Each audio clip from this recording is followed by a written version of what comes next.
Hello everyone. In the last class, we successfully installed BioPython. Today we are going to perform several functions using BioPython. So first of all, we need to import bio using the command import bio. After BioPython import, there is a need to import seq class available in bioseq module using a command from bioseq import seq. After importing a seq class, the seq function assigns string as a sequence. If we want to see each nucleotide along with their respective index, we can see each nucleotide along with their respective index by using for loop. For index letter in enumerate myseq, enumerate specified that we are getting two values from the single object. Now we got each and every nucleotide along with their nucleotide indexes. We can also count the number of nucleotide using a command or using a function len. As we see in the string, there is a 5 character. Now we have a 5 along by using len function. We can also see each nucleotide along with their indexes, and in the Python the indexing starts with the 0. So at 0 position there is a guanine, and at position 2, 0, 1, 2, that is thymine. Now we got thymine. We can count total number of any specific segment within a sequence using overlapping counts or non-overlapping counts. In case of non-overlapping counts, we can see here there are 4 adenine, and we can count the repetition of double adenine using a function count. There are repetition of double adenine 2 times. We can see here a double adenine is repeated by 2 times. In case of sequence object, we can see the same result. Sometimes the sequence segment is overlapped. We can count in that condition using a function count overlap, and we can see it is 3.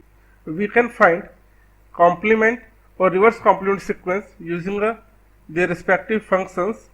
For the complement, we can use complement function, and we find the complementary sequence for the myseq. Similarly, we can find reverse complementary sequence using a function reverse complement. In case if we want to calculate the GC count of the sequence, we can use GC function in the BioPython. But if we are not using BioPython, it is quite hectic because we have to calculate first total number of count for the guanine, then total number of count for the cytosine, then we have to calculate manually by adding these two number of counts and divided by the total number of nucleotides over there and multiplied by the 100. We can see like total number of counts for the guanine is 9, total number of counts for cytosine is 6, and after the calculation there are 46.875% of the GC count. But in BioPython it can be easily done by the function GC. So to import GC class there which is available in the bioseq utils, first of all we have to import GC class. Then in the GC function we have to pass myseq data, and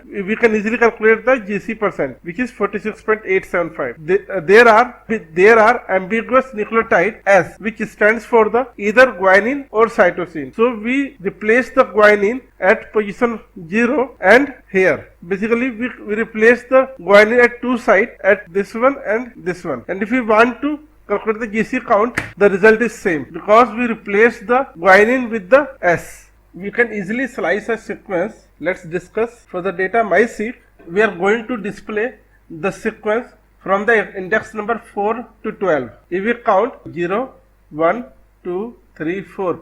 At the index number 4, it is guanine. Similarly, at the index number 12, it is cytosine. If we want to display every third nucleotide from the starting till the end, we can use the command myseq square bracket 0 colon 3. 3 stands for the jumping of the indexing. That is every third nucleotide from the starting. Similarly, we can display every third nucleotide from the starting of the index, from the starting to the 50th index number nucleotide. We can easily reversing a sequence. Here -1 indicating that the sequence will be read from the last to the first, from right to the left. Here the starting index will be the last index of the sequence, and the second space will show the first or the starting indexing of the sequence. If we run this command, it will show error. Why?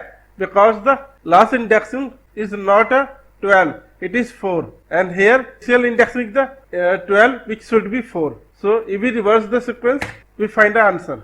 We can add two sequences like a string, protein 1, protein 2. We added or concatenated protein 1 and protein 2. Now we can see both the sequence has been added. We can also do concatenation by the for loop, for which we generated a 4 protein of sequence object, protein 1, 2, 3, 4. We created a list of sequence. Then we created a empty sequence object with the help of for loop for s in list of 6 concatenated plus minus s. Now we can see all 4 sequences has been added.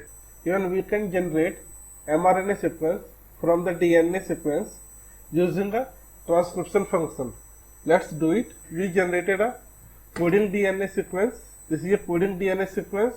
We generated a template DNA using reverse complement from the coding DNA. Now we have generated a template DNA. With the help of transcribe function, we generated mRNA sequence from the coding DNA. We can see the T is replaced by the U. Here we also generated a mRNA sequence by using a command template DNA, reverse complement and transcribe function.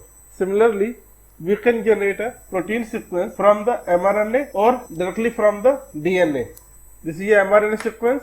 By using translate function, we can directly generate protein sequence from mRNA.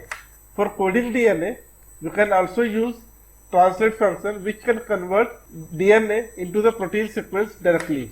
Now, if we want to generate some mutation in the DNA sequence, we can also do that with the help of mutatable function.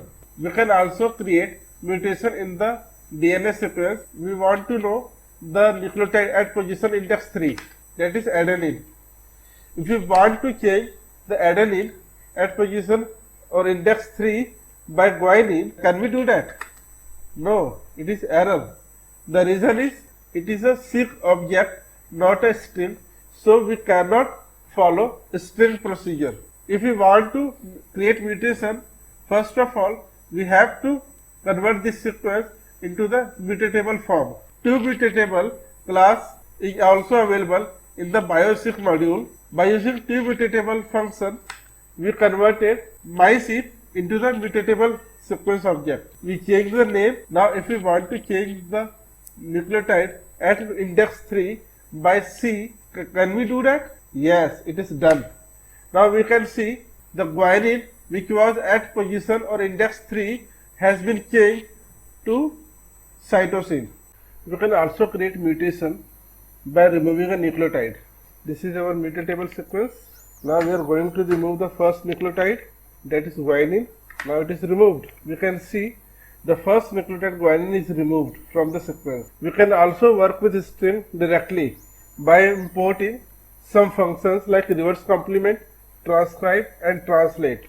Let's do it. This is our string. First of all, we have to import the different functions, and we have already created our sequence.